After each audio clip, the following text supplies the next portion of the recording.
నమస్తే. నేను మీ ఈశ్వర్. ఈ6 న్యూస్‌కి స్వాగతం. వార్తల్లోని ముఖ్యాంశాలు. గత కొన్ని రోజులుగా బీఆర్ఎస్ పార్టీకి షాకుల మీద షాకులు తగులుతున్నాయి. దాదాపు ఉమ్మడి ఆదిలాబాద్ జిల్లా వ్యాప్తంగా కాంగ్రెస్‌లోకి వలసలు పెరిగాయి. రాను రాను కేసీఆర్‌కి కంటి మీద కునుకు లేకుండా చేస్తోంది.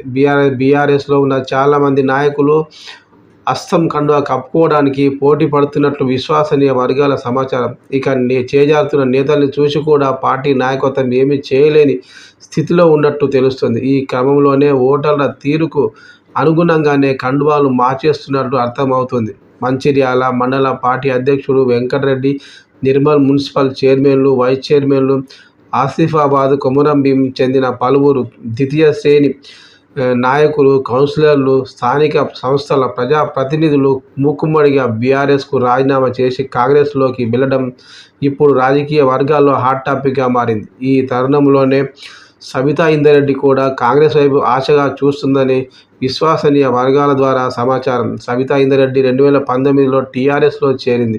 2018లో జరిగిన ఎన్నికల్లో సబితా ఇంద్రారెడ్డి కాంగ్రెస్ పార్టీ నుండి పోటీ చేసి టీఆర్ఎస్ అభ్యర్థి తిగల కృష్ణారెడ్డిపై గెలిచింది.